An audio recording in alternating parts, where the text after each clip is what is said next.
I figure the board probably wants to fire him, but that would be more bad publicity for United. Yeah, Stop definitely. it. So it's like, okay, after all that. 2 months from now, he's gonna disappear.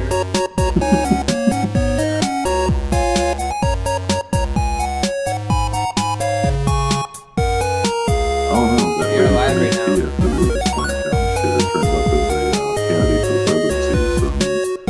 Sometimes we'll find a second thing to do.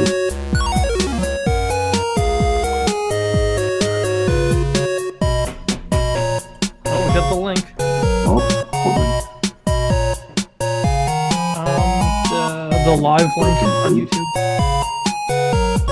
oh, you're on the YouTube page. You see that dude with 2, 4, 6, 8, 10 Joy-Cons, 4 Pro controllers, 3 charge strips, 2 motion controllers, in a slim case, the nerd. He puts a slim case next to the 4 Pro controllers. Like, come on.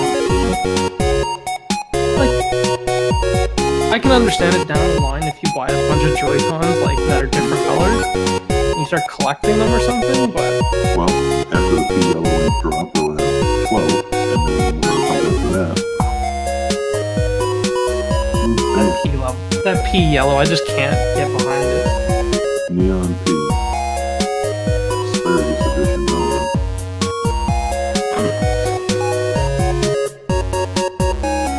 People were like, what is your net worth? But like, come on, guys. I know it's excessive, but it's not like he's dropping a couple grand.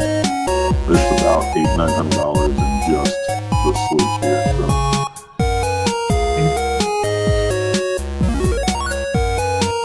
And some of the comments on this page are just amazing. I kind of have fun once in a while when I see something that's worth commenting on, because I'm like, oh, I need to jump in on this because it's going to be good. And then people like that do Andrew hop in there, and everybody turns into troll haters. I'm like, alright, this is no longer fun. I am liking that I'm still seeing people in Time to delete. yeah, I am liking that I'm still seeing people in the group finally getting their Switch. I guess GameStop is waking up and shipping units. Oh yeah, I Amazon know. will give you like They're 5 so days. behind. I want to do a post your best Nintendo Switch meme, because I'm in need of some new memes for sure. There's so much goodness Fill up out your there. meme library. Yeah, I mean I do. I just go picking through them like, yep, taking that.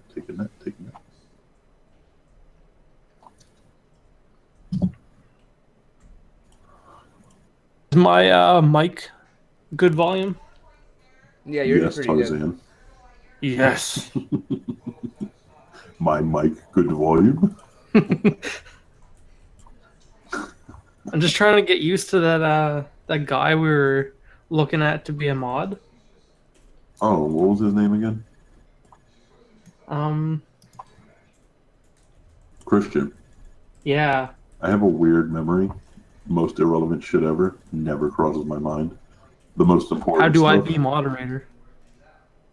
may I be moderator? Yeah, sure. Throw him in. Completely go quiet for like 4 hours in the chat and see if he freaks out.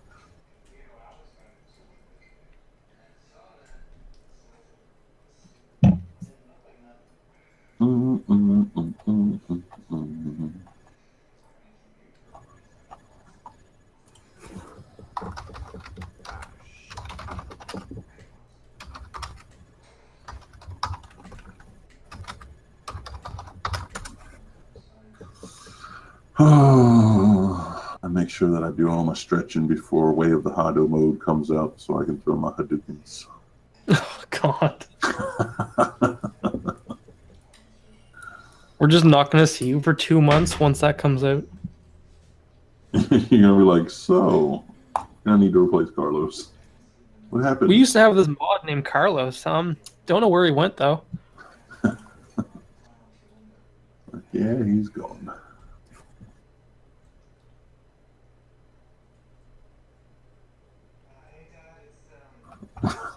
Yeah, for some reason, after Nick left, somebody said that there was just like one other mod that was the original and everybody else was new, and I'm thinking, oh yeah, I'm moving on up. And then like five other people come up. You're like, what about Who the hell are these people? yeah, all these names. They're like, what about Cameron? I was like, oh yeah, I do remember that name. There's one mod named like Jimmy Tracy, Yeah, and for yeah, the that one. longest time I was reading it as Jimmy/Tracy. And I was Right, like, I who thought the it was hell a is Tracy? joint account.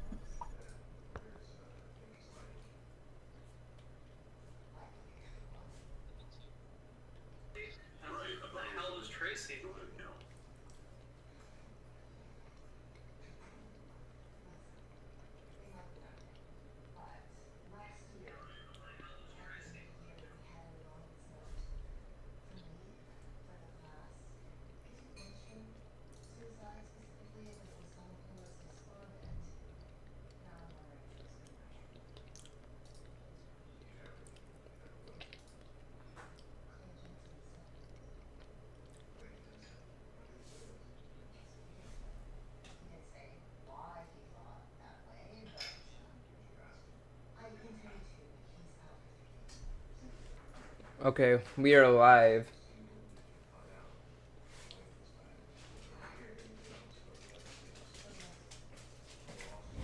I'm gonna shut this door. Yeah. I don't know, hour, I don't know.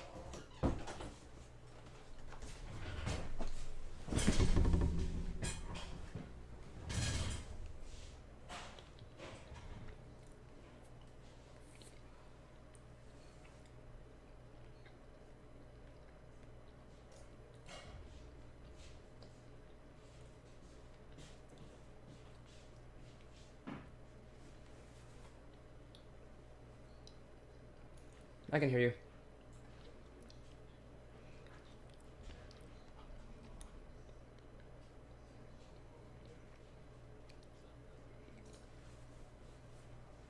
That's good.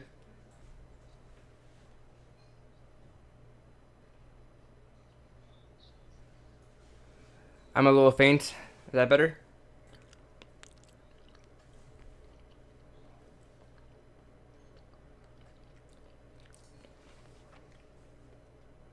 All right, I'm gonna officially kick things into gear in about like a few minutes here.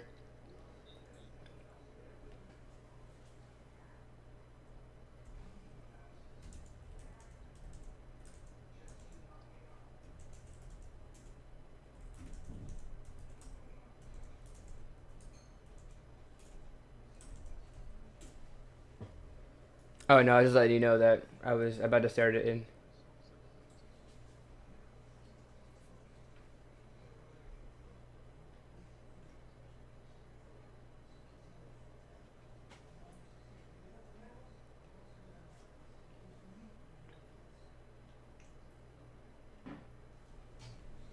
Yeah, I can hear you.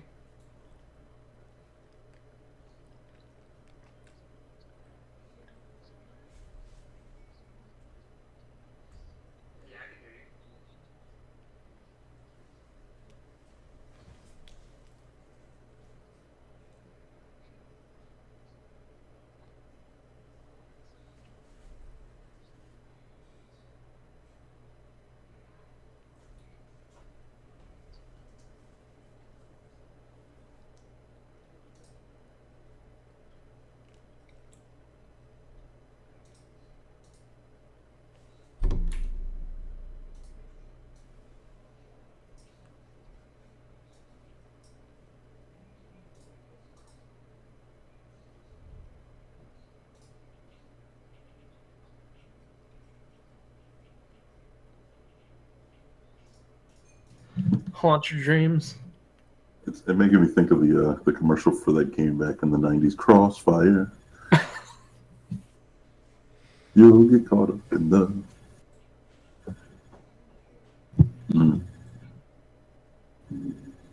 All right, you guys ready? Let's go.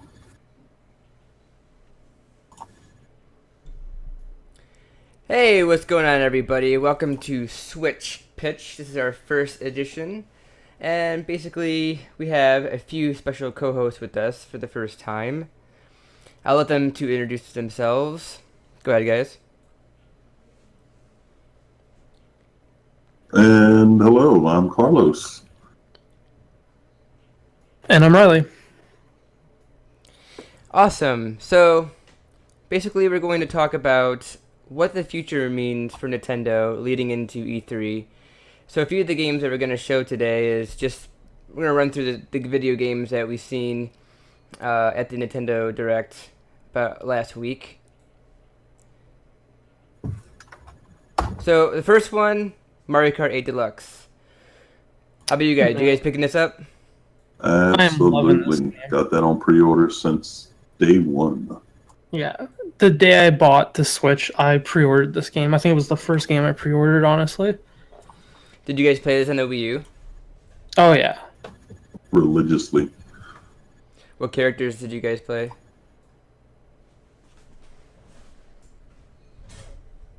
A little bit of everything, honestly, but I gotta say, Waluigi's the main guy.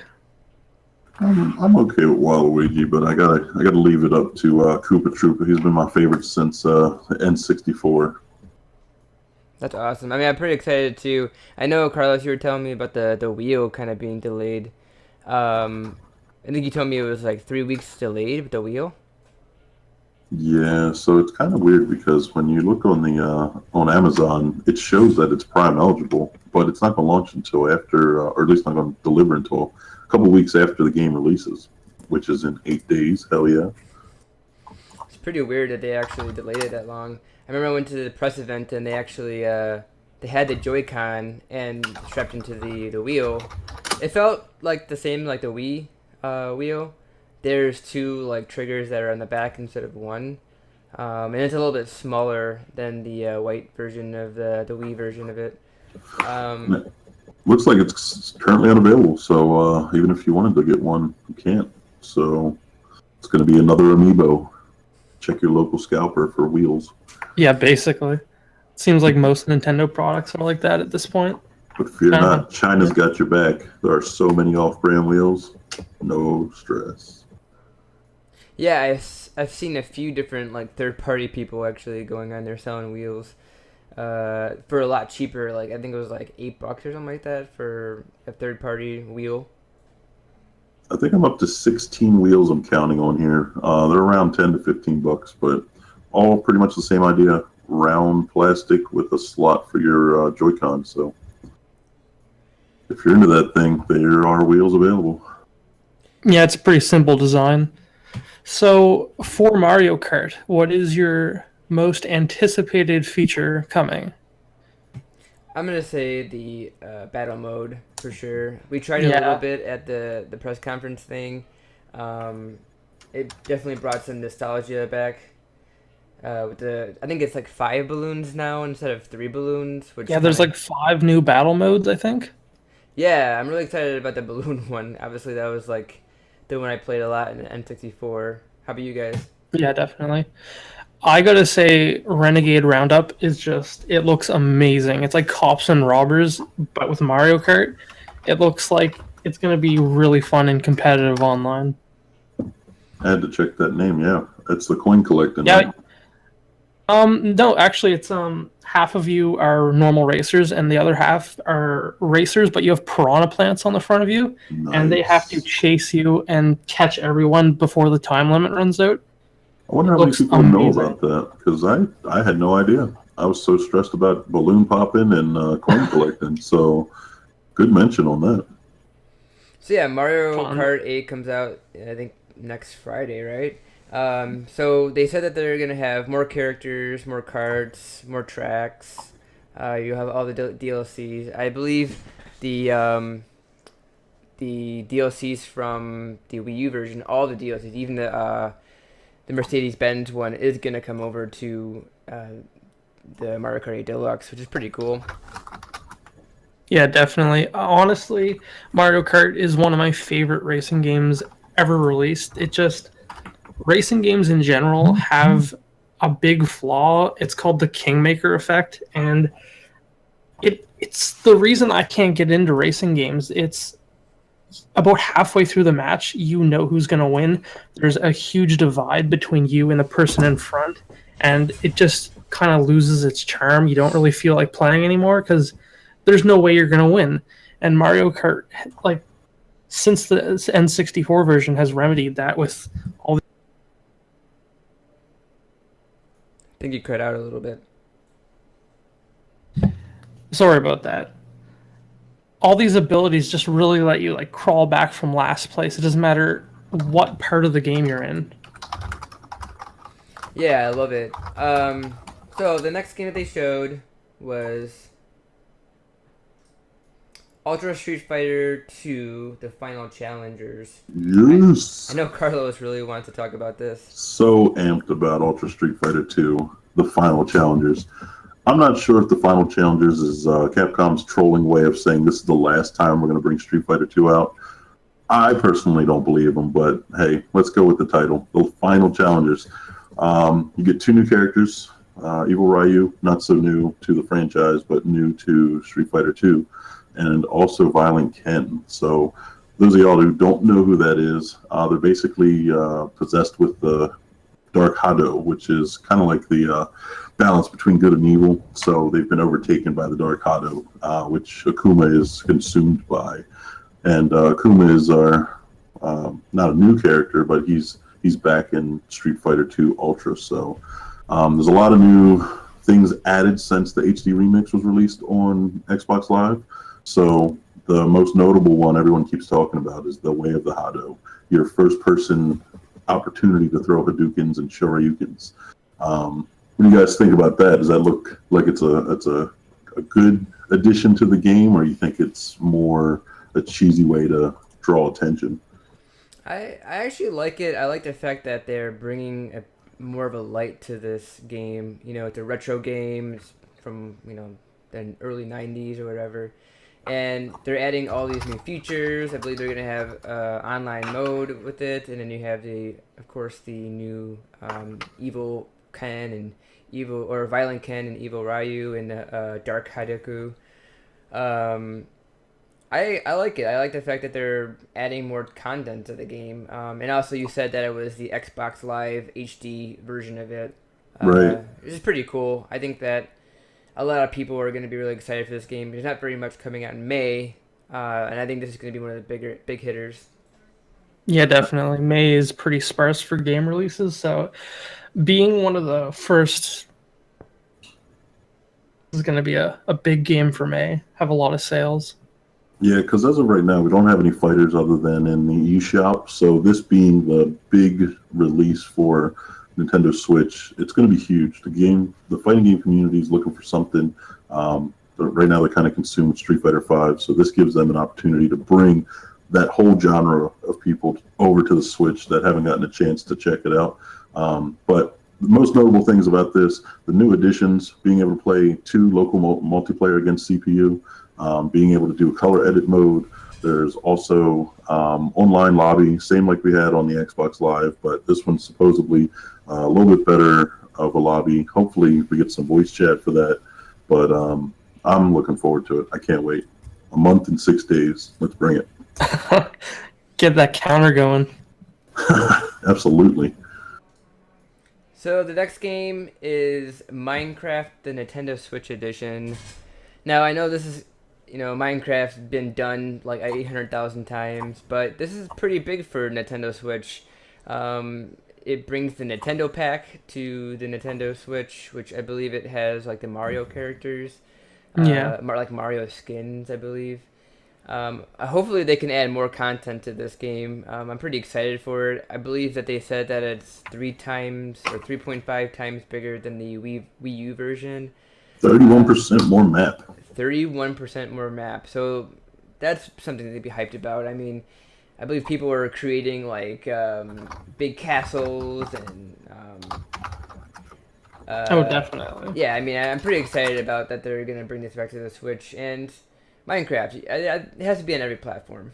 Yeah, I'm honestly really surprised how fast they came out with it this time around. Like, the Wii U was, 3 or 4 years into its cycle before they finally ported it over? I think there was more licensing and, money than anything, because Minecraft kind of was doing its own thing for a very long time before it came over to other platforms. But I will point this out, 1080p, 60 frames per second. That is It's gonna great be so news. nice. And that's in portable mode too, not just docked. So bring it. There's going to be so many more games that they're going to force this 60 frames per second, 1080p. I can't wait. I can't wait. Finally get that Minecraft binge going on again. This game And will they- suck you up. And the haters out there, those blocks are going to look fantastic. So So the next game, so this is also a game. So Minecraft is also a game in May 11th that they put the date for. So I guess that's another game to look forward to next month. There isn't very much, but Minecraft and Ultra Street Fighter 2 are the big hitters that we Yeah, know you can of. definitely sink a lot of time into those two games. absolutely. So here's another Carlos game. Neo Geo Samurai Showdown 4. This is another basically Neo Geo game added to the Nintendo Switch. And I love it. I love the fact that they're adding more retro games to the Nintendo Switch. I think it brings more people from the retro scene coming in here playing these games and getting excited. What do you guys think? Well, the Neo Geo, a lot of people, if you didn't have, disposable income back in the 90s of infinite monies, you had to go to an arcade to play Neo Geo games. And Samurai Showdown 4 on the Switch, it's a fantastic game. It's a very basic fighter coming from where we are now with so many different ways to do ultras and combos and chains. This is just that feel-good nostalgia of fighting games from back in the 90s that you gotta love it. For the price point, it's definitely worth it. It's kind of in that middle range where, do I really want to spend the money or is it too much? $8? Yeah, I think I've had a sandwich that tasted horrible for $8 that I threw away, and I think I can play this for at least a little bit longer than that to justify my $8. So I say if you've had a bad sandwich and you threw away $8, then you can go ahead and buy this and you'll love it. Yeah, absolutely. So with this game, Samurai Showdown 4, what kind of fighter is it? I mean, how does it differ between Street Fighter? Well, with this one, everyone kind of has a specific either weapon or ability. So it's either katana blades or you have like little daggers. So everybody has some kind of a weapon. And that's kind of the thing with Samurai Showdown that differed from Street Fighter. Street Fighter, you had your own kind of chi where you would either throw a fireball or sonic boom. And so that was giving it its own kind of close-up fighter without involving any weapons. Back then, there was a little bit of controversy over like blood in games, like when Mortal Kombat came out. So even on like the Super Nintendo, blood was kind of looking like sweat or puke, and so not involving weapons was more of a good thing back then. So Samurai Showdown was kind of going the opposite way with it. They had weapons, tons of blood. You can even turn the blood off, I think, in the home version of the Neo Geo game.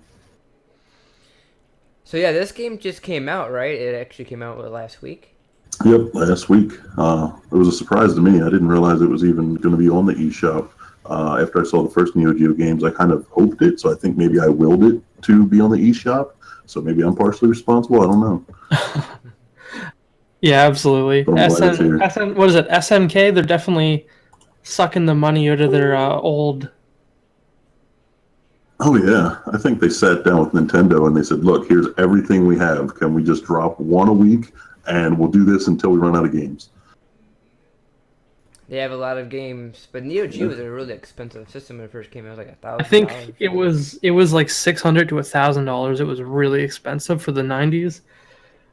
Gaming wasn't that popular at home yet, so people really couldn't Looks like we got justify a that couple price people in the yet. chat too. I just wanted to point out David Rodriguez doing this. What's up, David? And that is me with the deep voice. Yes. Hey, what's going on, guys, in the chat? So the next game is Sonic Forces. So this is definitely one of those games last year that really kind of built some hype. Yeah, definitely. I believe that Sega was teasing this game towards the beginning of the year, and then they had some really big announcement in July of last year. This is when they kind of teased this game. They didn't call it Sonic Forces, they just called it Sonic 2017 or something like that. And then we had the full name, I believe, earlier this year. They teased this game, and then they also showed some Sonic Mania. But So what do you guys think about this game? I think this game has so much potential, but knowing Sega and Sonic games, it also has so much potential to be terrible.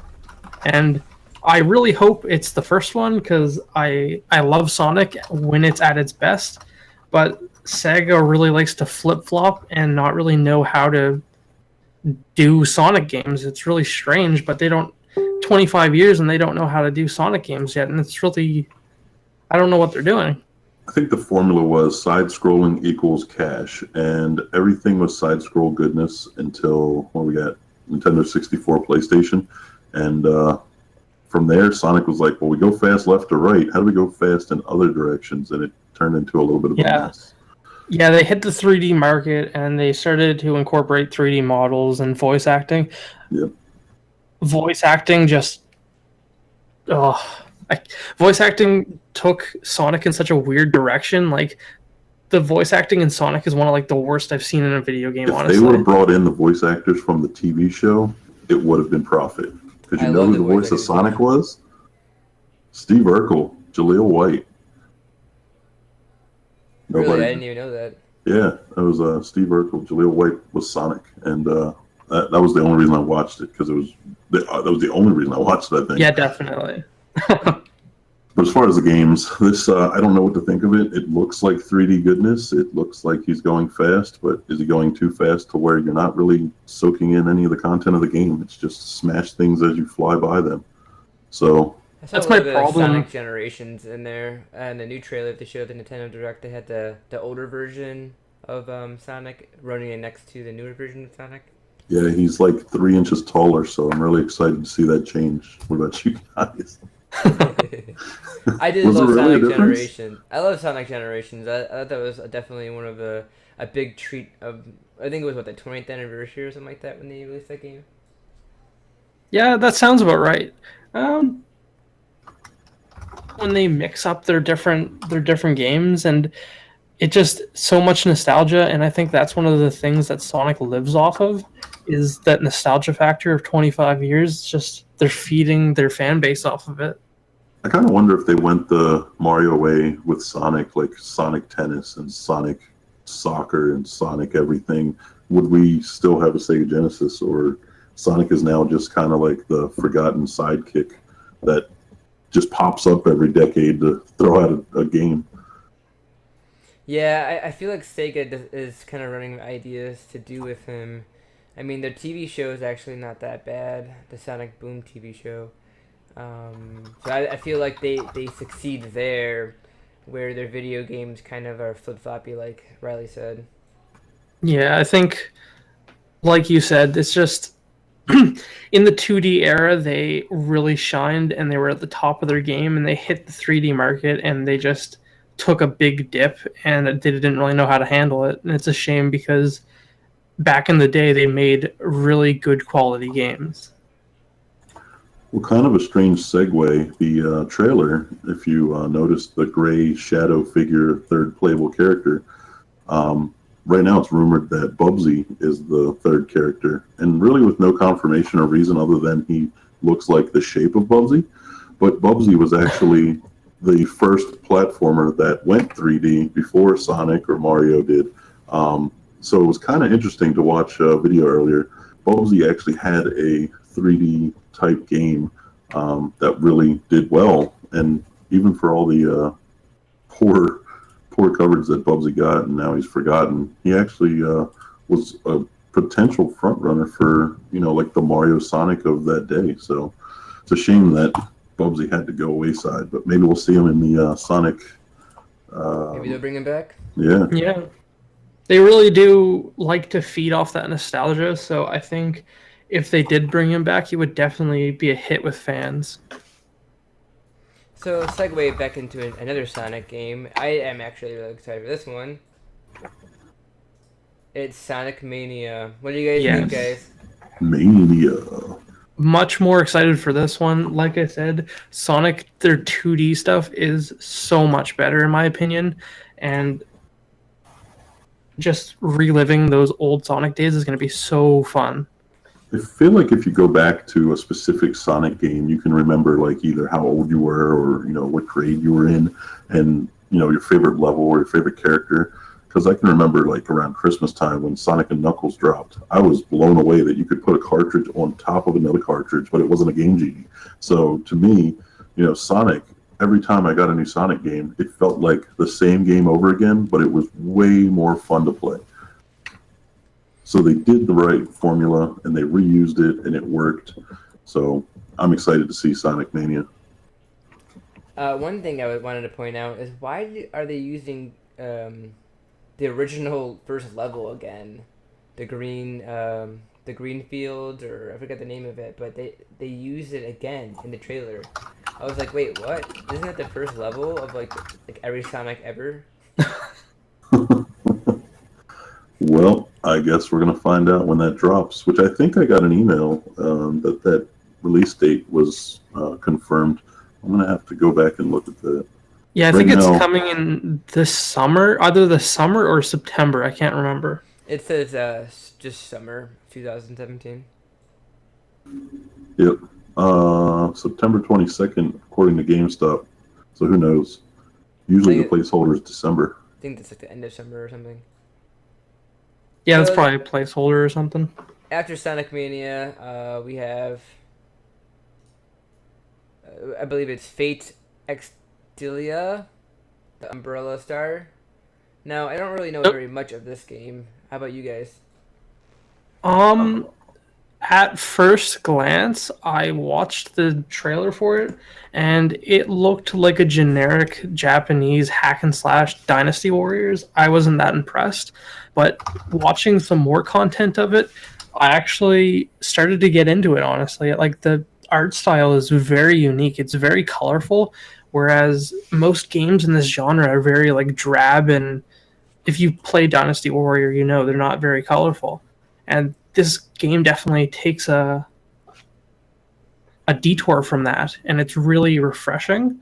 And the soundtrack is amazing in this game, I have to say. That sounds pretty cool. The only Dynasty quote-unquote Warriors game I played was the Hyrule Warriors game. It was a cool game. I'm not really big into the, like, a million waves of people storming around me. And it's a strange game style for sure. I know that there's huge fans of this type of game mechanic, so this is definitely for those type of people. It feels like they're almost overdoing this kind of game. Like, you know what I mean? With what is it? Well, we have this. We have Hyrule Warriors. We have the Fire Emblem. What is it? Fire Emblem Warriors or something coming next year? Yeah, Fire Emblem, and then there's Dragon Quest, I believe. Oh, now I'm like, do we really need this as well? They're just dipping their hands into different franchises, I believe, at this point. I think Nintendo's grabbing franchises that are doing well in Japan, and they're porting them over just to give people at least something to play that they enjoy already, while they're still, trying to keep up with the demand. Because this does say on the Nintendo site that the Switch version comes with the 35 previously released paid DLC costumes and an exclusive costume. So I think that's their current formula with releasing games. The complaint was there's not enough games out. Well, they're pushing them out back to back.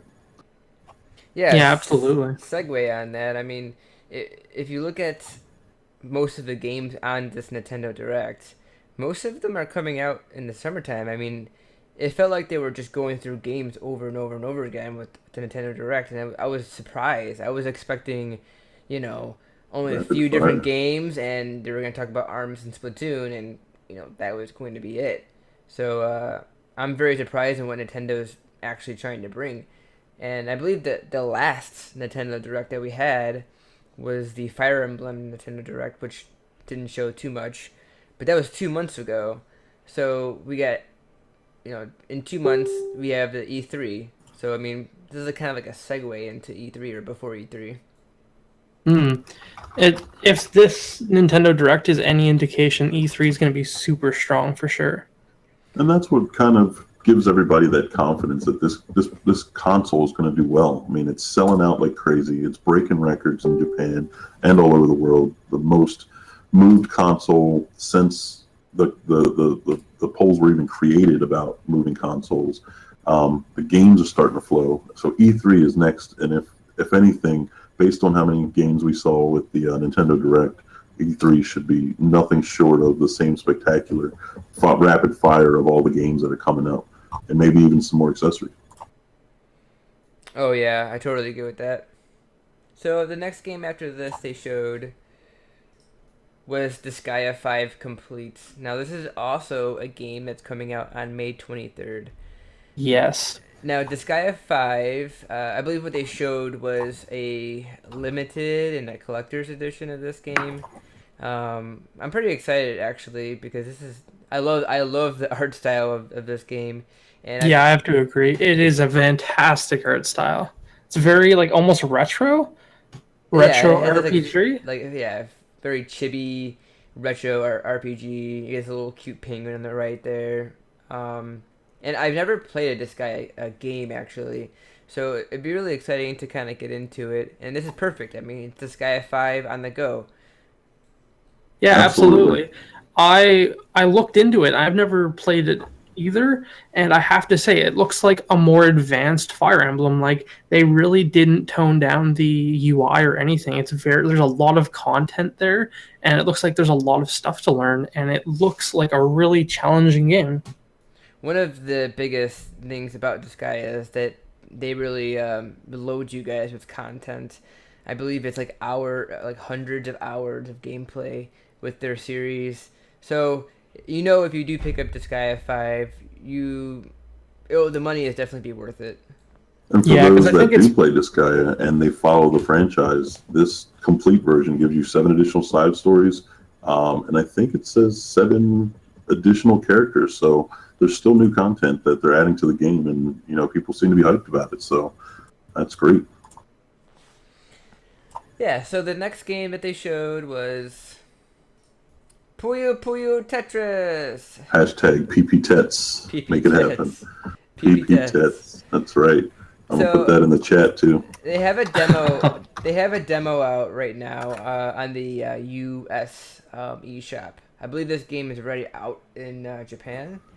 My girlfriend's been playing this game. We played it at the press conference at first, and she was like, yeah, whatever. She liked the Puyo Puyo part of it. But then she tried the demo, and now she's kind of like hooked on it.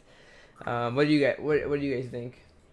So I downloaded the Japanese version first because I have multiple eShop accounts, and it is available demo for UK as well. So if you're in the UK, download it if you haven't already. But so I played it in the Japanese eShop first, and I had no idea there were other modes because I don't read Japanese. So when I downloaded the US version, I was kind of reintroduced to Puyo Puyo Tetris even further. And it's kind of amazing that for a demo, it doesn't give you like a time to where it cuts you off like some games do.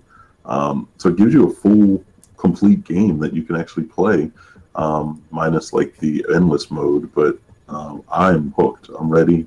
I'm actually getting a second Switch, so I can play mine and my fiance can play one, and we'll not have to fight over PP Tets. So. There is a Target exclusive bundle. If you get this game, you get a Tetris and a Puyo Puyo keychain. So if you guys are interested into those collector's edition, I'd probably run to Target and pre-order it. I'm shaking my fist at the microphone because of exclusivity. It just really ruins me. All that money poured into the exclusivity, man. It's like amiibos. Like anything exclusive, I'll just never see it. Or I should camp out now and wait until, when does this drop? I think it drops on Friday, I believe. Yes, because there's some people breaking street date out there. You're floating around in the world. We see you.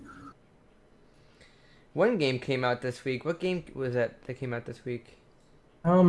Physical game or eShop? Oh, Wonder Boy. Yeah, Wonder Boy.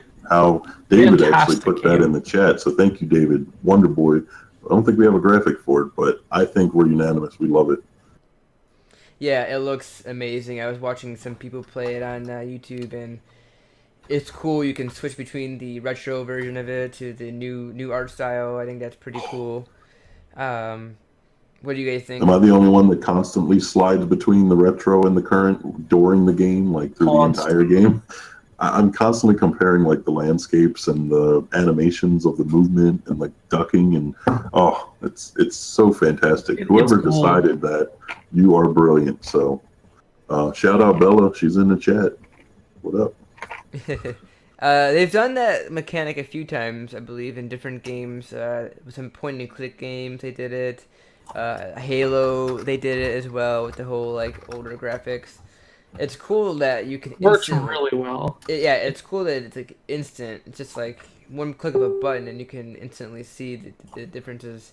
And I hear that the music is also changed as well. They've upgraded the music. Yeah, it switches the retro music, and I think it doesn't do it when you click the graphics. I think you have to click the left button or something, and it does it separately. But I don't know. so I think it's the left stick. The left stick, you click it and it changes the music, and fantastic. It feels just like an old retro RPG, but without the like crazy difficulty of old retro games. I'm actually excited. I'm probably gonna pick it up for sure. So It's well worth it. The next game we have on the list here is one of my faves. Monopoly for the Nintendo Switch. How is this a fave? How is it a fave? Come on, Monopoly, man. Yeah. Everyone plays Monopoly. Everyone has played it over and over again, and it has ended so many friendships that I don't know how it's not like the Ring movie. Like, you have to watch it and then share it with a friend, or else you die in 3 days or something. Like, Monopoly just ends friendships every time. Whoever lands on Boardwalk wins. That's game, I'm man. convinced. We need more party games. I mean, I love the single solo games and the 2-player games, which are cool, but we definitely need more party games. We got Mario Kart coming out, party game. We got that Jackbox 3 party game, 1-2 Switch party game. Now we got Monopoly party game. I mean, throw some cooler party games out there. I believe this is developed by Ubisoft. I think they're honing on the HD Rumble with the dice or something like that. I saw in the Nintendo Direct. What are you guys thinking about this? I think that if you play it in tabletop mode, it does give you a little bit extra with having the tablet in front of you as the board, and all of the Joy-Cons are how you control your piece, roll the dice. So that is really neat, and I'm hoping to see more games come along behind it, which I think that's the whole idea. This is kind of the test. If Monopoly does well enough on the tabletop, and I actually saw some pictures of it in docked mode, which actually looked really nice. My initial comment was, why does this look like the PlayStation version? And that's how many years ago? But now I'm seeing more images surface online, and it actually looks kind of refined. It's kind of polished. Colors are nice and vibrant. Everything looks really new. So even though, Monopoly, I will hate it forever, I'm going to buy it. I'm going to play it. I'm going to probably not sell any of my properties. And I can't slide 50s out of the bank when nobody's looking. So absolutely. This game is just going to be a blast party night. Oh, I can't wait for it. They have to bring the other board games now. We got Live, Sorry, Risk. I mean, Sorry was kind of on my radar. Like, Sorry's got to be next. Anything with like the Pop-O-Matic bubble, maybe an attachment. I don't know. This system's gonna bring out a lot of different type of games. I can feel it in my bones. Yeah, definitely. Hopefully, this is also like the first of many Ubisoft games, because they have such a huge library of games. It'd be really nice to get some of them on the Switch. Oh, I totally agree. So, this game comes out in fall. The next game is Sin Mora X. Now, I'm not too sure much about this game. I don't know if you guys heard of this game? Another side-scrolling shooting. Our favorite on the show. God, there's so many of these, and at first I watched the video for this and I was like, are they just going to put one of these in every single show, because I hate them? Is it weird that I feel like it's Contra in the background? Like, I look at the graphics, I'm like, are we flying in Contra? Maybe that's yeah, definitely. I feel that.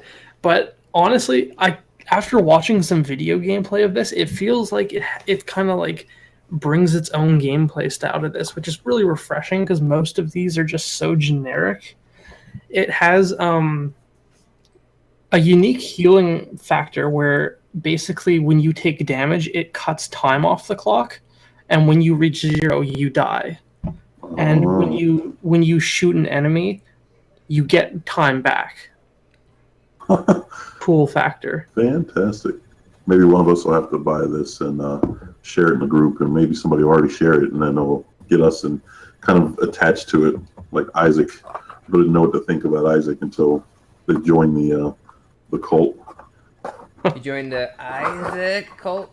Oh, so good. But anyway, I think it might be worth looking at. I don't know if it's going to be anything that I'll play a long period of time, but who knows? It might be a surprise and I get hooked to it. All right, next game they showed was Battle Chasers Night War. I didn't see very much of this gameplay. How about you guys? I have to say, this game looks amazing. I think it's one of my favorite that they showed.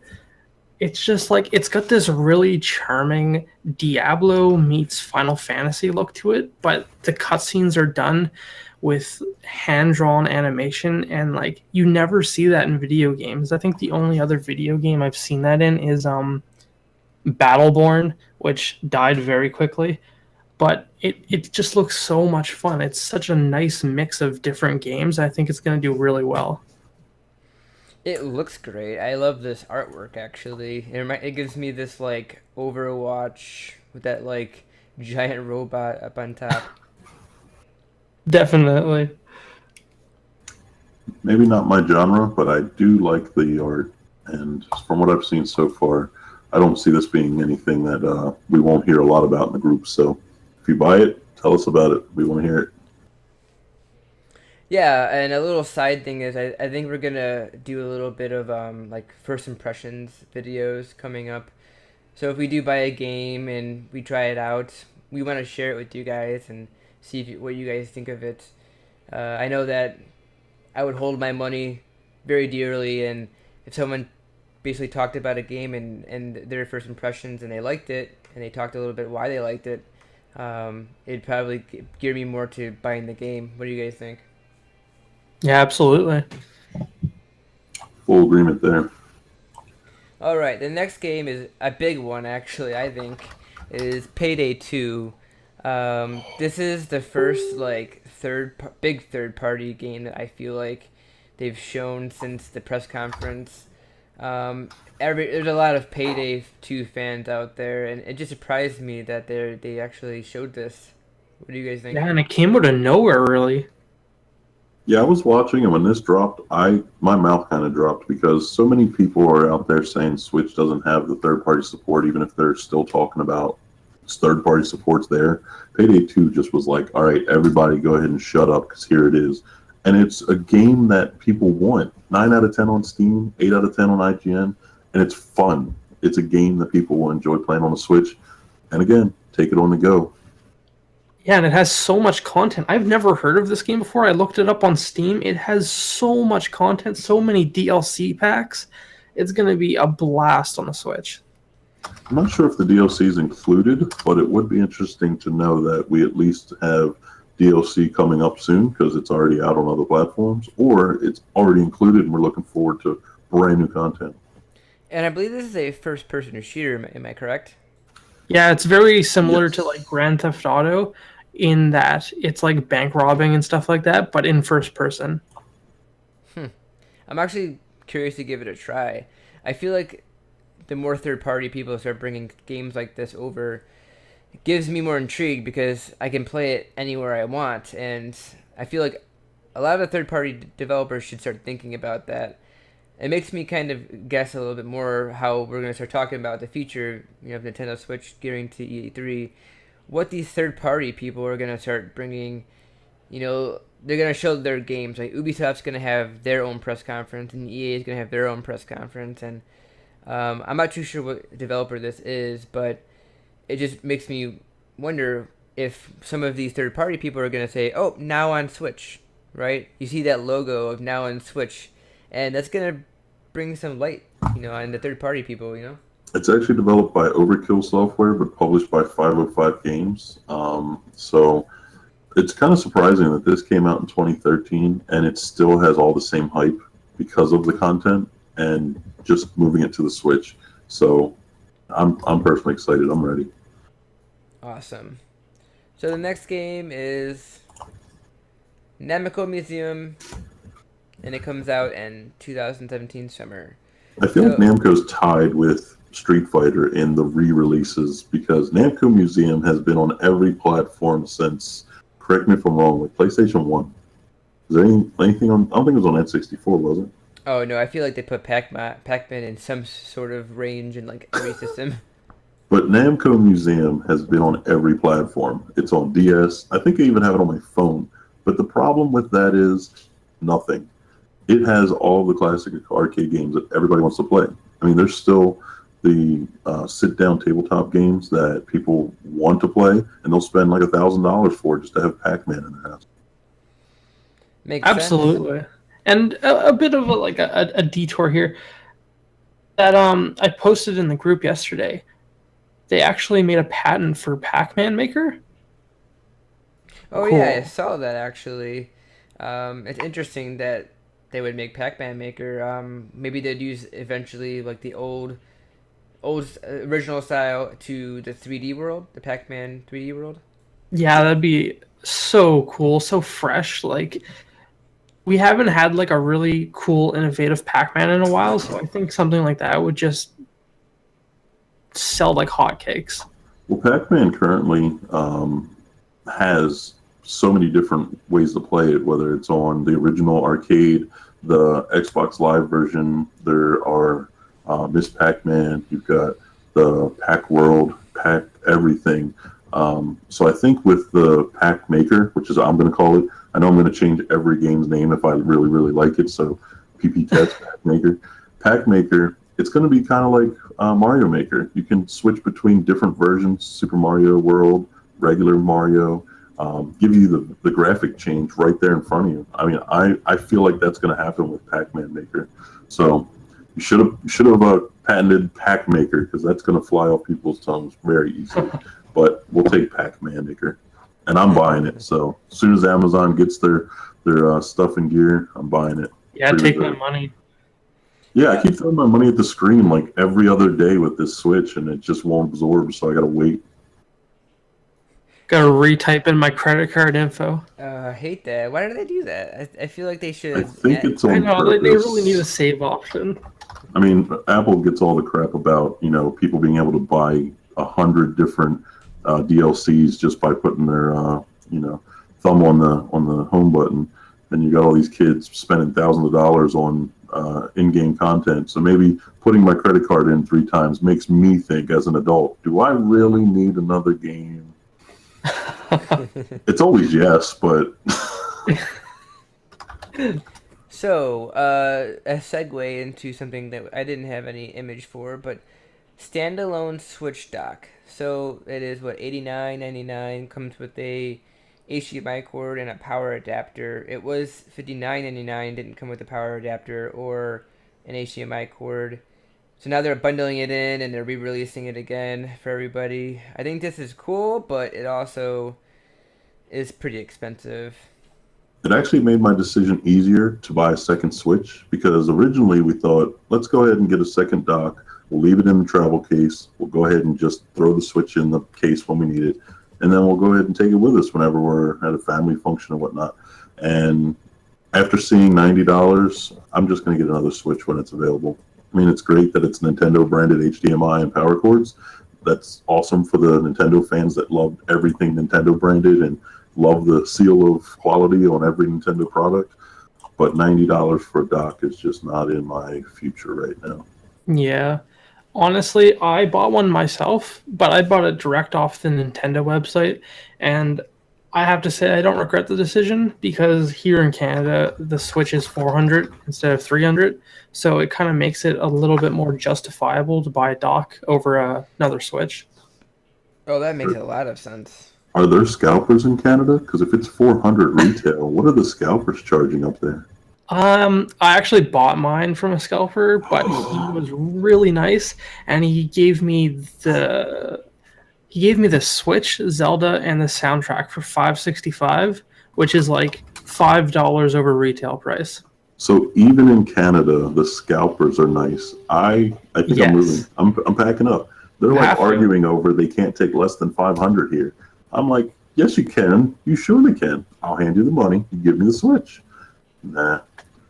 Well, Really, they're and in, I think I Toys mean, R Us is doing a re-release on Mario Kart Day. Oh, I hope so. oh, I have nice. I have people at GameStop, people at Walmart, people at Toys R Us on the lookout for me, and no one seems to get any stock in my area. It's crazy. Yeah, go to Toys R Us on next Friday morning. Stand in line. You'll probably get one. Or we're gonna have Riley smuggle some across the U.S.-Canada border. There you go. To the Try woods. that. So one other thing. Speaking of stock and Nintendo, they have said that they are discontinuing the NES Classic. It is gone. This is the last month. Heartbreaking. It is heartbreaking. And then that rumor sprouted up about the SNES Classic coming out this December. I wonder how that rumor started. NES don't has know. gone away. What's next? Well, I think Nintendo actually Right. said that they were going to do an SNES Classic, or they mentioned to it, and it makes sense. I mean, they're trying to end the production right early to build up the hype, and then they're gonna start production on the SNES Classic, and then they're gonna release it before the holiday season. Nintendo is trying to be smart right now. I think it's like in their bylaws or something. They have to release only a certain amount, make everyone crazy, then slowly trickle out until they see the demand is starting to catch up with the supply, and then just cut it off completely. I don't know why, and it drives me crazy, but I can't get enough of it. Really? Yeah, absolutely. Just the demand for Nintendo products is insane. And it's I, so I weird. I want one, but I don't want to spend that amount of money for one. You know, like even when they were out, had a possibility of getting one for Christmas, but I even turned it down. I was just like, nah, I'm not really an NES fan. I mean, I didn't grow up in that age, so I guess I'm a little bit younger. So it didn't really appeal to me, but I can see why the retro people like really want it. The first one that I bought was on it was local on a Let Go app, and the lady that sold it to me, she had two younger children, like 8 or 9, and she sold it to me for like $20 over retail. So when I asked her, "Why are you selling it?" She's like, "Well, my kids don't like it, and it's too hard, so they don't want to play it anymore." And I know my face had so many different reactions, but my mouth just said, "Okay," and I gave her the money and I left. And the entire ride home, I think I put on my Facebook, I called people, I texted, I was like, "This lady's kids don't like Nintendo, it's too hard." I was blown away. It has to be. It's supposed to be. That's where you build character and your hand-eye coordination and your frustrations, and you throw controllers. You have to experience the whole thing. I'm done my rant. Definitely. So Before after they actually that, announced this, They I even have actually save bought. slots. They even have save slots now. Like, how hard is it with save slots? The Nintendo. Come on. Yes. Ugh. what were you saying, really? I said, actually, a month before they announced the NES Classic, I bought an actual NES for like $80 locally, and with a bunch of games. So I really can't justify buying one of these. I have an actual NES now, so it's like, eh. Well, Yeah, I the can see beauty of that. it, But I you can can definitely add see it. games. So if you don't want to hunt down the, what are they? Can't even think of the games that are so difficult to find. But either way, if you don't want to hunt down over 600 games and pay the ridiculous prices, you can add them all if you have the tool and play them all there. But I personally, I played absolutely. it for like an hour. And I was like, yeah, cool, Nintendo again, and I put it away. So Yeah, it's more of a Exactly. collector's thing. Yeah, I was gonna say like if I would have gotten it for Christmas, it would have just not been opened. It would have just sat on the shelf, and it would just sit there, and I'd been like, oh wow, I got one, cool. You know, it'll be an investment when I'm like 40 years old. I'd rather stare at the amiibos on my shelf than a boxed NES Classic. There you go. Same here. So the next thing that they showed was Arms, coming out June 16th. Pumped for this game. I think that is a decent date. I was so hoping for early June, late May, so they can at least get one big hitter at the end of May or at least the beginning of June. I think hitting it middle of June is kind of like but this gives everybody at E3 a surprise after E3. I think it comes out like the Friday after E3. So you come home and you have Arms waiting for you. So I know you guys are excited about Arms. Oh yeah, definitely. Arms was pre-ordered the day it was announced. I didn't even know what it was, but I just wanted something new. It had to be exciting and new, and people were going to jump all over it because of how much effort they're putting into the marketing for this. Just because you have your Joy-Cons, so you could probably play all day long, since you get 20 hours out of those things. But it's kind of obvious when they announced the battery chargers for the Joy-Cons along with this that it's going to be a game where you're going to play with just the Joy-Cons separated. You're not going to want to play it in handheld mode. Yeah, I don't know about handheld mode. This is definitely a game you'd want to play on dock mode and play with a friend. They introduced a new character, Min Min. Min And Min. everyone's going crazy about her. I mean, she's ramen noodles. How do you not go crazy about ramen noodles? Half ramen noodles and half dragon arm. That's right. Min Min. So much fan art just flooding the internet right now. She is probably my favorite out of all of them so far. I think she, like as a character, I think she's very well done. Absolutely. I really like the ninja guy.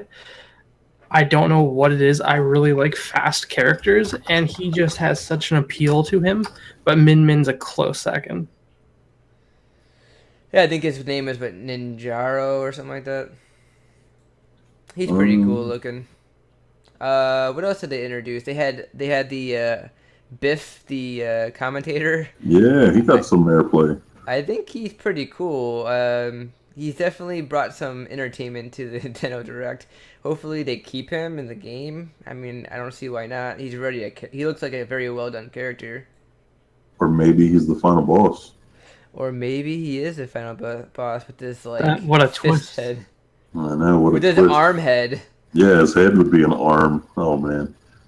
Yeah, He's I like the thought... ending of Super Smash Brothers with the glove. Absolutely. I was looking at Springman and Ribbon Girl as their launch characters and thinking, where are they going to go with this? They both have spring arms. It releases in spring. All the puns are there, so why not? And then they came out with all these other ones, Mummy Master, Ninjara, Mechanica. I mean, Mechanica's getting a ton of notoriety right now with the art Nintendo's released outside of the mech, so there's a lot of hype around this, and it's not going to die down by July. Or June, sorry. Not going to die down by June. So expect more coverage. Yeah, there was more characters that kind of got not leaked, but they saw like an image of it. I think there's like going to be about 10 characters. I saw an image that had a character select screen, so that really did spoil it a little bit. But no names, no actual artwork. Yeah, you couldn't see very much. It was very faded. Yeah. This game really lends itself to having DLC, which is really nice because Nintendo is so good with DLC. They price it so well with such a good amount of content, and I'm really looking forward to it.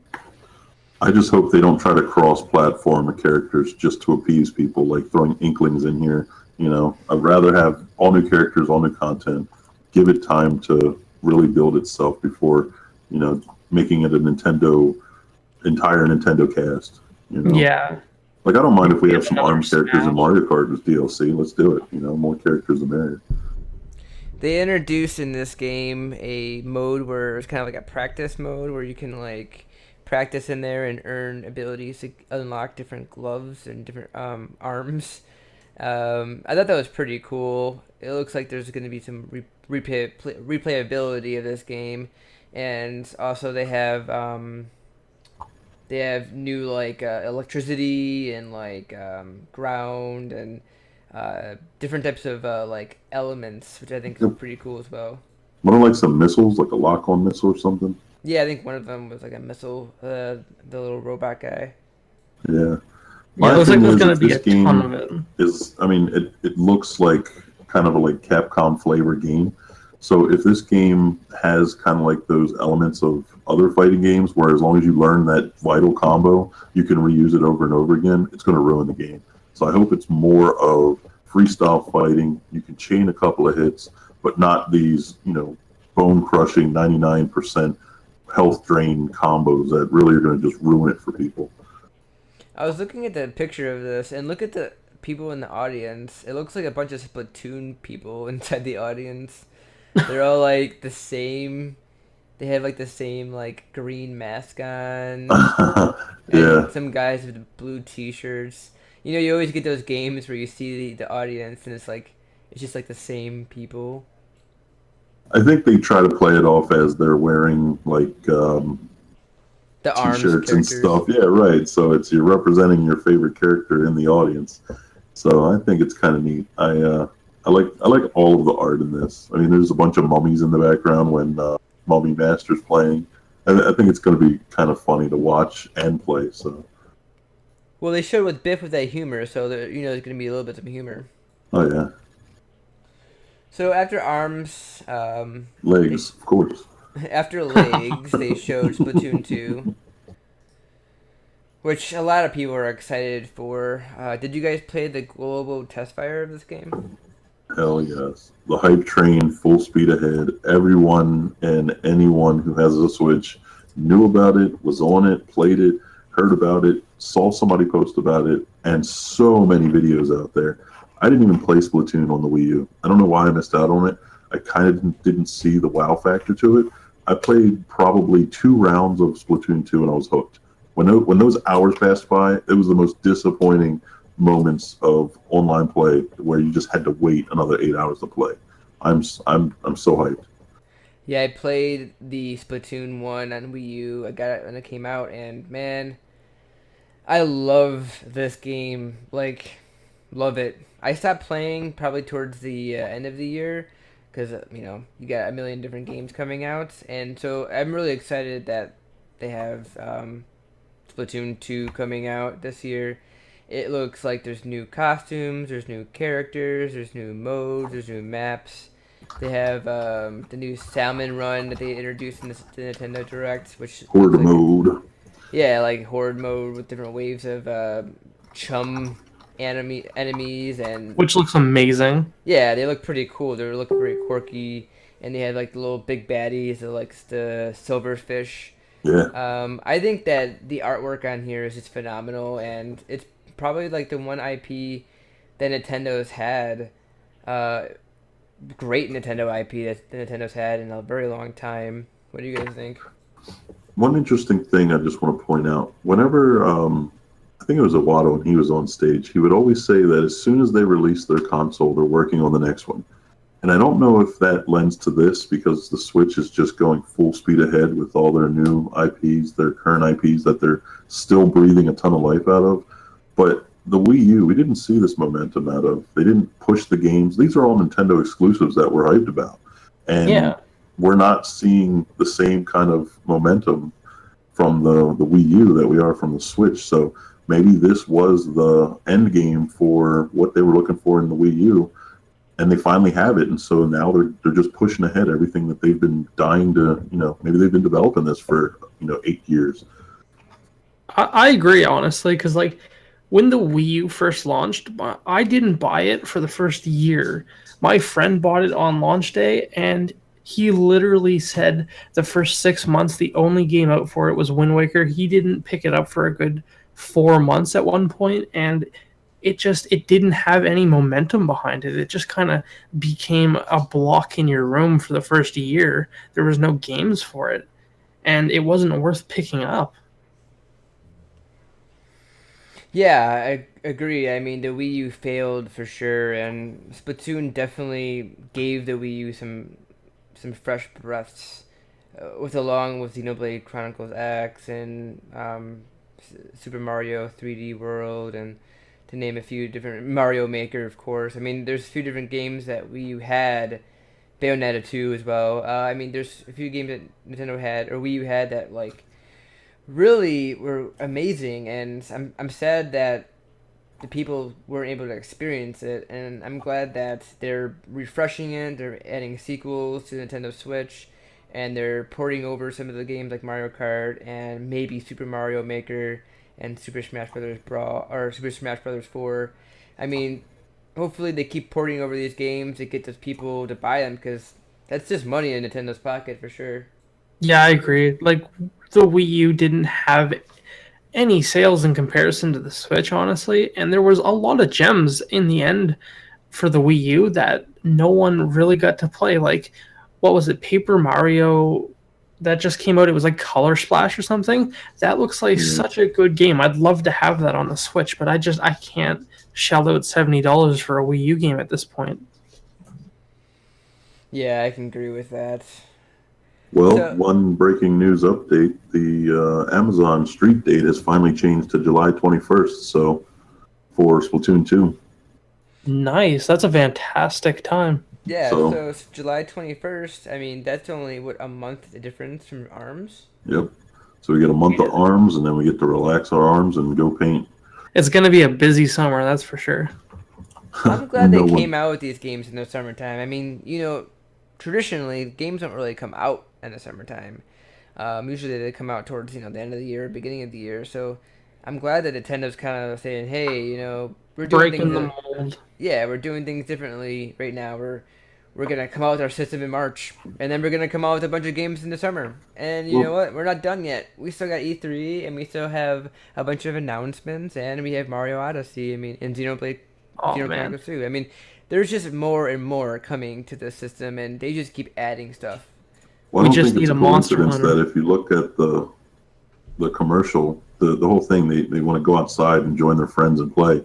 If this thing would have launched in like November, December, and it's like, I don't know, 10 degrees out, you're not really too interested in going outside and playing this thing. So all these games coming out that are interactive, Mario Kart, Splatoon, and Arms, and all these games where you can play Street Fighter. I almost forgot. All during these gorgeous months, you can tell you go outside and play. Well, absolutely. You're gonna grab your Switch, you're gonna go outside, and you're gonna join up with all your friends, and you're gonna be playing all these local multiplayers.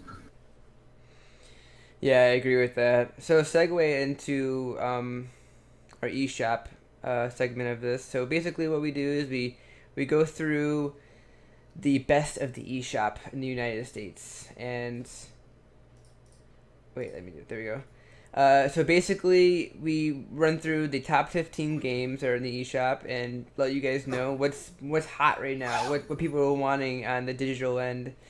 So if you guys want to go through it. Yeah, start it off.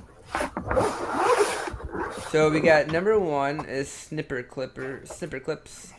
Holding strong. It's been number one for the past month now. Actually, that game is definitely a great game. I played it with my girlfriend. She wanted to throw the Nintendo Switch out the window.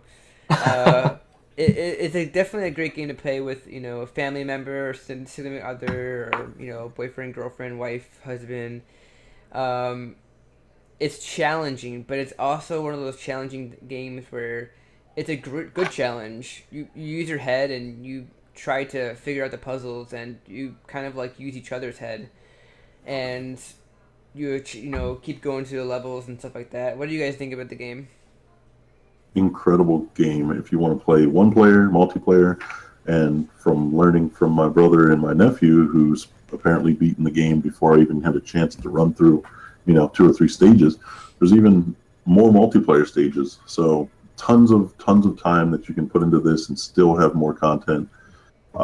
It's obviously the underdog of the announcement when the Switch was first announced, and everyone was reporting on it above everything else Switch related. So it's not a surprise. It's still number one. Absolutely. So number two is coming in Shovel Knight Treasure Trove. This game obviously started off with Nintendo, I believe, right? Was it on the 3DS first, or was it on PC first? I don't remember. I think it might have been on Wii U first, honestly. Yeah, so I mean, it definitely has a good heart towards Nintendo, and they definitely had this as exclusive to Nintendo Switch, the DLC. It's hitting at number two, so It's pretty And cool. honestly, that's pretty surprising considering it's a port and a lot of people have played this game before. The fact that it's number 2 in sales is really good for it. Yeah, for sure. Number 3 is Graceful Explosion Machine. So this is definitely a new game. I believe Carlos, have you played this game? Yes, it was actually a surprise to me because when it appeared in the eShop, people were comparing it to the what was the game on Xbox Live? Geometry Wars. Yeah, Geometry Wars. I don't know why I can't remember that, but people were comparing it to Geometry Wars, and I thought, I love that game. I'm going to try this. And the controls are similar to Geometry Wars, but it's its own person. It's its own game, and it has just enough difficulty to where you're like, oh, I'm going to play it again and again and again and again. So it's not like it's so difficult you want to put the switch down, move on to a different game, but it's not so easy that you're just playing, pulling through stages and you're done. So I love this game. I can pick this up when I'm, sitting waiting for my daughter to come up from softball. I can play this in my lunch break, and I can run through maybe one stage a couple of times. And there's even rankings, like if you did horribly but you still beat the stage, you can improve on that level and get a better score. There's so much to this game. It's incredible. Pick it up if you don't have it. So number 4, we have Fast RMX. This is definitely one of those games that took people. They definitely they like it a lot, and even to this day, I believe Riley, you're playing it a lot right now. Oh yeah, definitely. It's such a fantastic game. It's F-Zero. It's the F-Zero we all want. And the only problem I have with it, like with every racing game I mentioned earlier, it has that Kingmaker effect where about halfway through the game you do know what place you're going to get. You know if you're going to get second, you know if you're going to get fifth, and there's no real way to get up to first if you're really far behind, which is kind of unfortunate. It's the thing I'm not a big fan of in racing games, but because of how fast paced this game is, it's just so much fun. Definitely worth the $20. Number 5, we have Mr. Shifty. This is a new game that came out, I think, last week. It's kind of like this Nightcrawler, Matrix, Hotline Miami type of game. I think, Riley, you have this game as well? Yeah, and it's a fantastic game. I got sucked into it. I played it for all of last weekend. I think I sunk 10 hours into it or something. And I went right through it and I beat it, and definitely worth the $15. There's a bit of controversy with the frame issues, but honestly, I didn't find them that bad. It was kind of an afterthought. I never died because of lag. So I think if you're on the edge about it, definitely buy it. Next, we have number 6, Snake Pass. I'm playing this game right now. I'm pretty addicted to it. I think Riley is still playing this game. I'm not too sure. Carlos, are you playing this game? It's kind of every now and again when I want to go back to it. I mean, I see the charm to it. It's very different. I like it, but I don't love it yet. So it'll grow on me. Yeah, it's frustrating, definitely, but it's that kind of game that you keep going back to. Yeah, I had to take a break from Zelda. I had to I was playing Zelda nonstop, and my mind was killing me for a while, so I had to relax my mind a little bit and use a different game. And this is more of a cartoony. It has this catchy music by I think You got to mention his name. I think his name is Weiss, Noodle? Dan Weiss or something like that. No, Noodle. Oh, Noodle the snake. Oh, the character, yeah. So Noodle Yeah. is the name of the actual character. It's a pretty cute name. And people were, there's a controversy. People saying the controls are broken, and I don't think the controls are broken. I don't. It's challenging. It's part of the game. I think the misconception is just that you're a snake. You should be able to fully extend off the tip of your tail and just go any direction, and that's where it gets frustrating. Because you got to remind yourself you're moving like a snake. You are a snake. You are Noodle in this game. You're Noodle the snake, and you got to control like Noodle the snake. And you wrap around different pipes and go through different water and grass terrain that makes you slow down and stuff. And those things are a little frustrating, I can definitely see, but I enjoy it a lot. I feel like I want to maybe talk a little bit more about this game in a different video, but let me go to the next numbers. Number 7 has been Heroes. I didn't play this game. Did you guys play I this don't game? think any of us have we? I'm kind of stuck on the look of it. It's like a cell phone game. And I always think of like that Clash of Clans video with Arnold and the people fighting each other over their cell phone and explosions. So that's the feel that I get for it. But so many people love this game, and it's like sold out at GameStops, and people are constantly posting about it and still talking about it. So to be number 7, there's something about it that I'm just not getting. But if you love it, hey, If you tell like us about Plants it. vs. Zombies, which I did like Plants vs. Zombies, and it's the same makers from Trine. I like the art style, it looks pretty cool. I don't know if I would spend the amount of money for it right now, but if it comes on sale, maybe I'll pick it up. Next one is 8, Jack Party Pack 3. This is a party game. I think there's 5 different games in here, right? Yeah, so Jack Party Pack 3 for the price. I'm surprised it's at number 8, not because it's too high or too low, just because right in the middle is where I'd put it. It is a party game that if you played it on PS4, I think it's on Xbox One, it's a fun party game. If you are tired of the same boring trivia and you want something different, the party games that are included are just extremely fun. And I actually proved it this past weekend. You can play ages 8 to 80. I mean, we had the nephew playing, and he was joining in on TKO, where you basically all draw different T-shirt designs, and then you go behind it and you make up slogans, and the game mixes them up and makes up these funny T-shirts. And we were all laughing hysterically at this very basic game. But it also includes some trivia, a lot of interaction where you don't actually need the controller other than to vote on who is the faker. So you either would raise your hand or you would make a funny face, and if there's one person in the group that doesn't actually have a command to do on their screen, then they were the faker. And so it's very interactive, and it's amazing how they incorporated all of these different games that make them fun and not just kind of cheesy. The one thing that's weird to me, but I understand, you have to go to from your phone or from a tablet. You go to the website and you put in the game code, and that's how you play. You use your cell phone or your tablet, and that's how you draw that you don't need 5 switches to play. So it's really impossible to play multiplayer Jack Pack without a screen. So it's the same way you play it on PlayStation, same way you play it on Switch, but it's tons of fun. Spend the money, buy it, download it.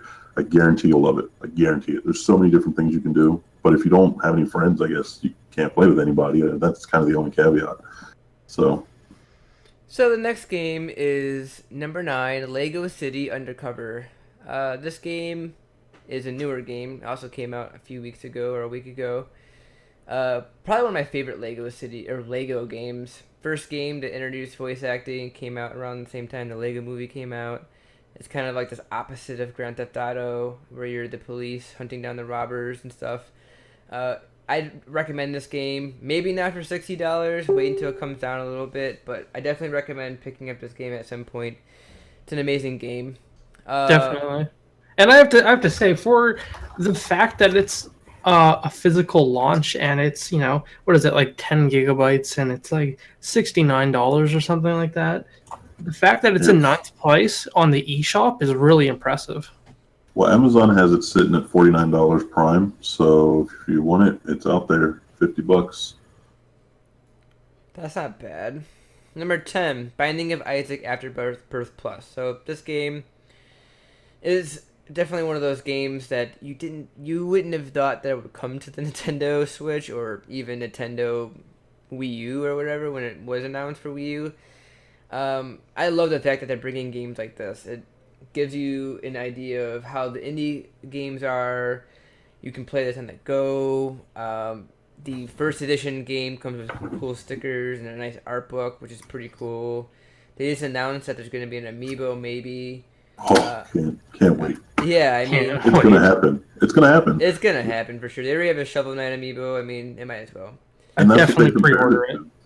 Yeah, because the whole following on Steam was that you got it for $20, and then the DLC, and then the Afterbirth Plus DLC, and they moved all of that content over to the Switch. And even if you were a longtime follower or just getting into it like I was, this game is so simple with a ton of content, and it is so frustratingly hard.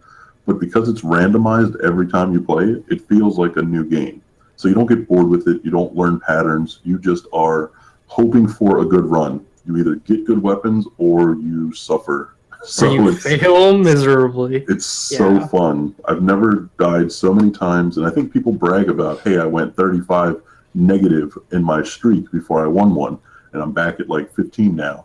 So it's so many. I mean, when people told me they put in so many hours on this game, I didn't believe them. Like, I'm looking at the art. There's no way. I can't stop playing it.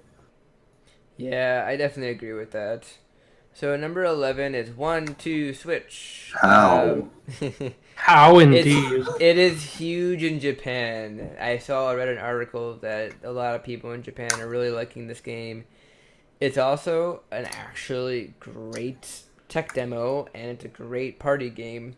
It is a fun party game. It is a good game. I just think that the price is just way too high. $49.99. That's my thing. The price is just not doing it for me. I wouldn't pay more than $30 for this game personally. Yeah, I mean $29.99 sounds like a good price. There's 28 games, $1 per game. I feel like that's a reasonable price for myself, but $50 is a little too steep. I know my girlfriend really wants to play this game because she loves the party aspect with it, so we can play with family and friends and stuff. So once it comes out, I'm definitely gonna pick this game up. I played a little bit of it at the press conference in Chicago. They demoed the marble game, which blew us away with the marbles. Like, it is so detailed. It really shows you how well and innovative Nintendo is with this HD Rumble. Yeah, you can feel how many marbles are inside the box. And, you know, I keep saying that they're hiding marbles in these remotes. And so they just switch how many of them are allowed in the box when it says guess how many. But you can really feel them moving around in there. It's so insane. And I associate this game with like Wii Play when it came out. They included a controller to get you to buy the game. So I was like, hey, an extra Wii remote. I'm going to buy it. This comes with nothing other than the game. But it is fun with family and friends. You just can't keep playing it over and over and over and over again because it will burn you out. So if you have a party, break it out, play it a little bit, break out Jack Pack, play that a little bit, and then go hide in your room and play Binding of Isaac.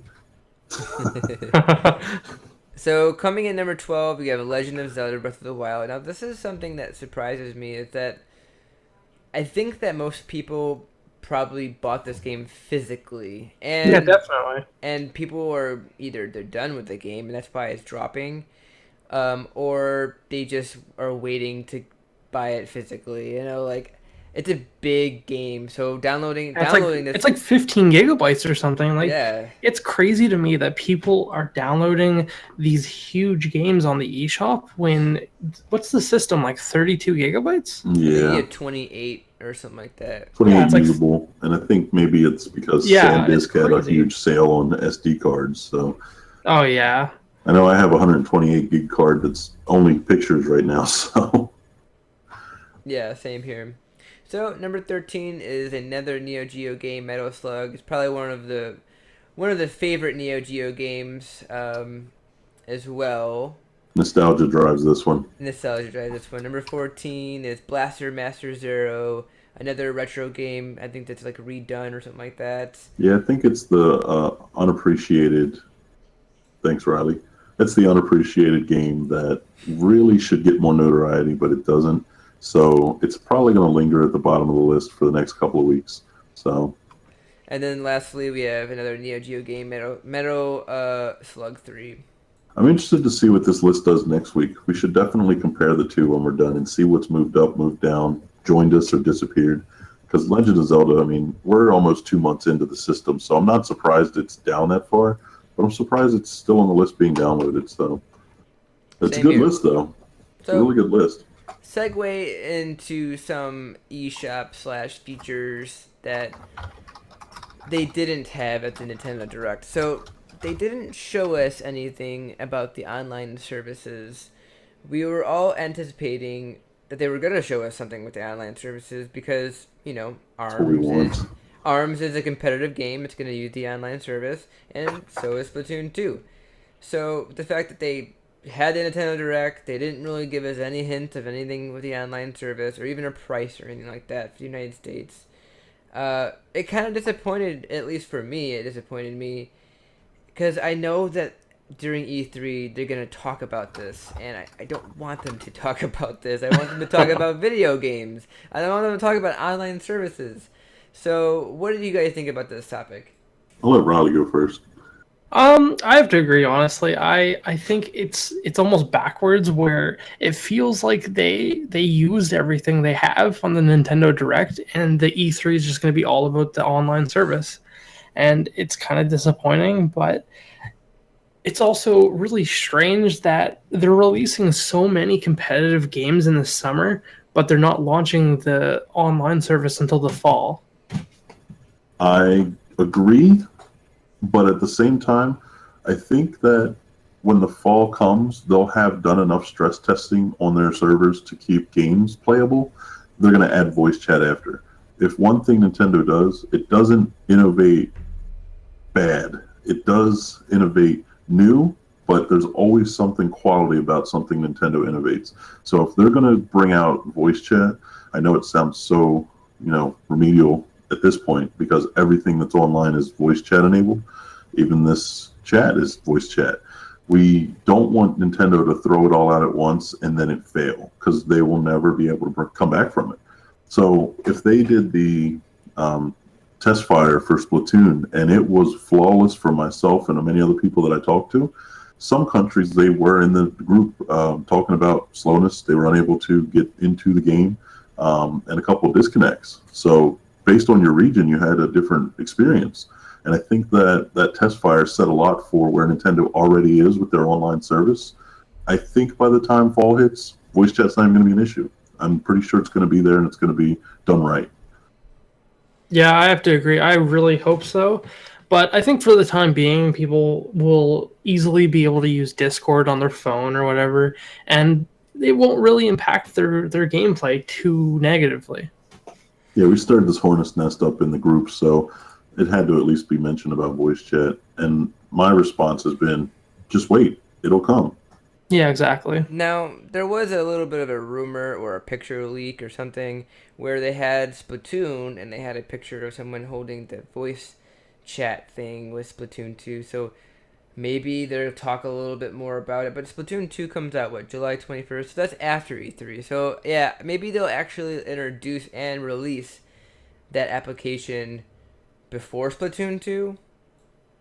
I think they will, because it's a necessity. If people want it, they're going to want it at E3 at the very latest. Especially for a shooter, it's not as necessary for ARMS because it's a fighter. Mostly what you're talking about is just smack talk. With a team-based shooter, it's a lot more necessary to have that communication.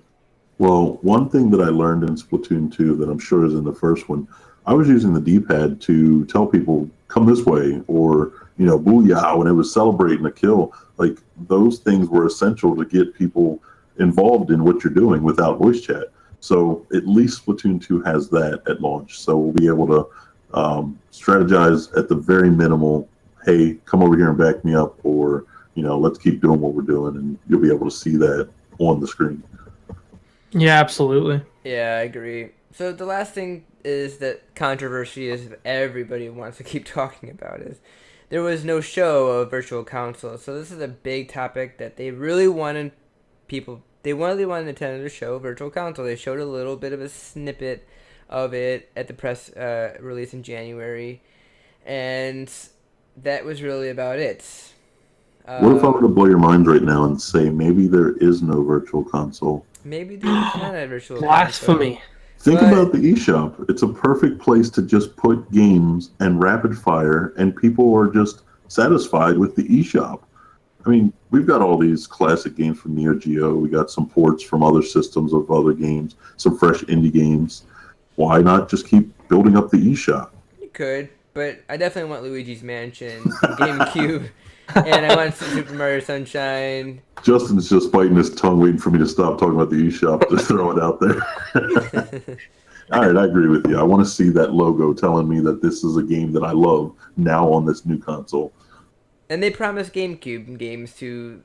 They even talked about having GameCube games on Nintendo Switch. So I think they're gonna announce it at E3. It's probably the biggest thing that they want to announce. Maybe those games will be Definitely. coming before Mario Odyssey. Maybe there's a more summer to fall games that will be coming to kind of gear us towards new release games.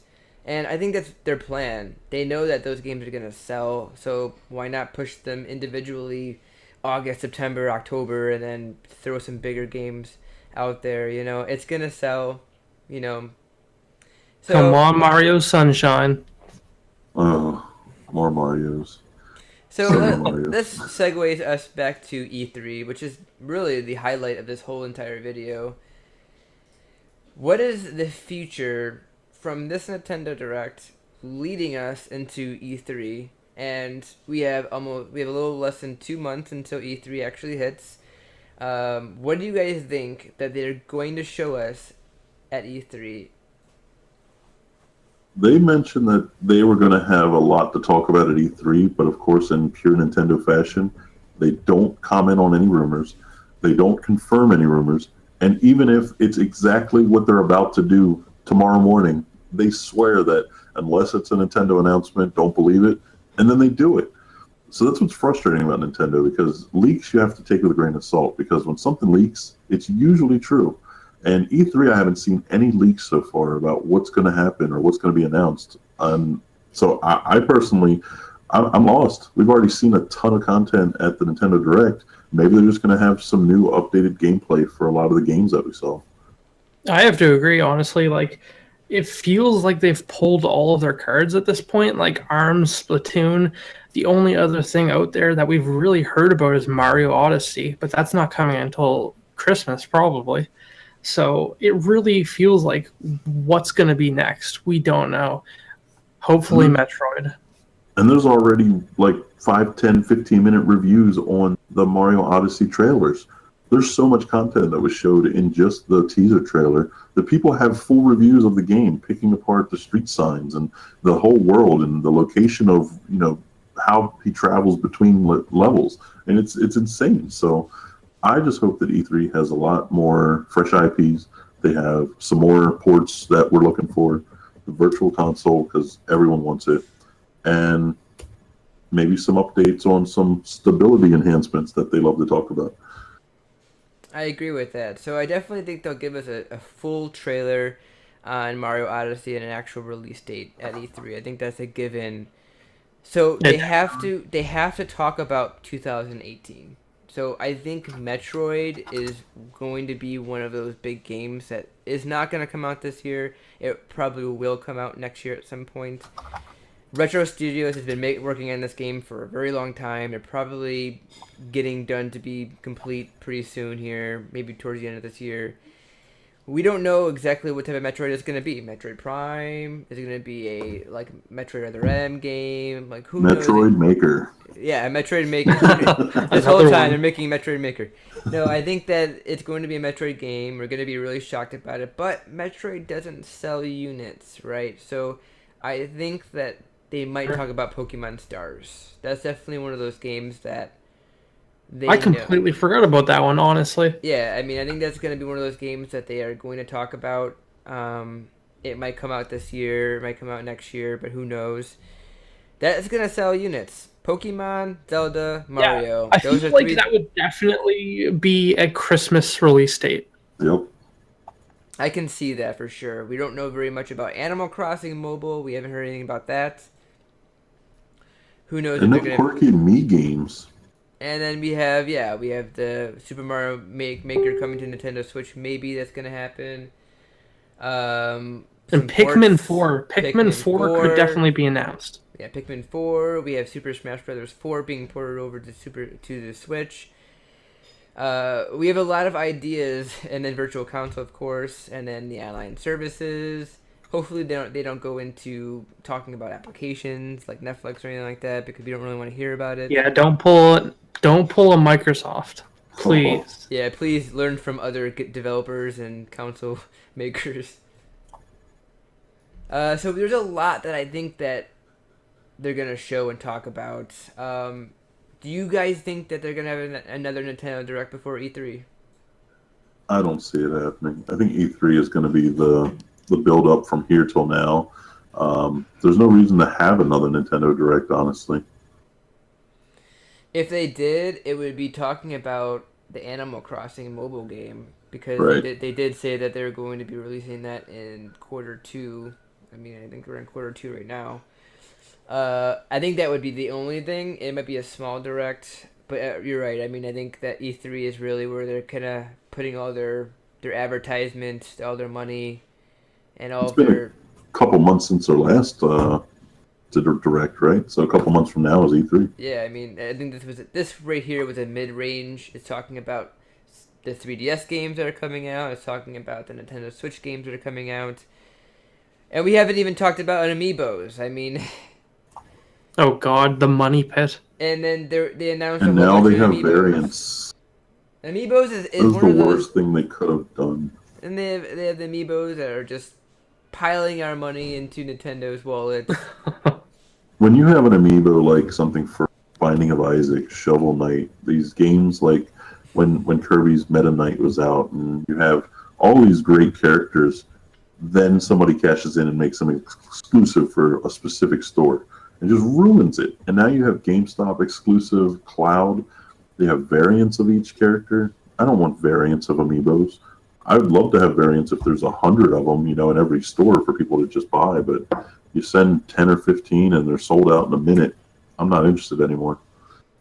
What is really going to be funny is that they're going to announce Super Smash Brothers for the Nintendo Switch, and then they're going to announce more characters for Super Smash Brothers Nintendo Switch, and that means there's more amiibos for you to buy for Super Smash. Another way. I remember when they announced amiibos for the first time, and I said, "This is the dumbest thing ever. Where do I buy one?" And from then on, I just feel like I wish they would have never did it. But I understand it's a quick cash grab. They're mini collectibles, and everybody loves collectibles. And everything Nintendo is impossible to find anyway. So Yeah, I really scrapped a lot of my money for the Smash Brothers line. I went all in, and then because I went all in, I like backtracked, and I was just like, whoa, whoa, whoa, whoa, what am I doing? But I just kept going, and now I'm like almost done with the set and stuff. So I'm just like, all right, well, I guess whatever. Throw more variants on me, Nintendo, because I have to buy that. did you get Wii Fit Trainer? I do have Wii Fit Trainer. Oh I man. do. Yeah, I have almost. I'm missing like 8 of the Smash Brothers. Yeah, I have. I'm ridiculous with the movie amiibos. I tip my hat to you for your dedication there. My girlfriend doesn't like it though. It's like I spent all this money on amiibos, and she's just like, "What are you doing? They're like $13, but Amazon has them for $10. I don't care. That's still $10." I completely agree. I think at this point I have over 60 of them, and like when I see my amiibo collection at this point, I just look at it and I'm like, that's a lot of money. No. Yeah, One I thing keep that I telling her just- that it's an investment. I'm just like, when I'm like 50 years old, I'll sell them or something. I hate to go back to a topic from so far ago, but somebody in the chat did mention that they said during the direct for the Salmon Run for Splatoon 2, communication is key. So maybe that's a hint of getting voice chat in time for Splatoon 2. Oh yeah, no doubt about it. I think that they have to have that voice chat, for Splatoon 2. I think it's one of those games. So, we'll end it here. This is our first edition of Switch Pitch. I really I think it went appreciate the well. few people that did join in. We're gonna have to be doing this probably once a week. We're gonna go through different topics and see what you guys think of it. And I'm glad we have our new co-hosts here, Carlos and Riley, joining us. And hopefully you guys Yeah, had a good definitely. time. Yeah, it was a Happy to lot of be fun. here. It was really weird. Is that what you said? No, so happy to be here. Kind of blended with his really. It was really weird. And maybe that's the end of our show. That is at the end of our show, guys. Thank you for joining in, and tune to us next time. We are out of here. Share the link, subscribe, like.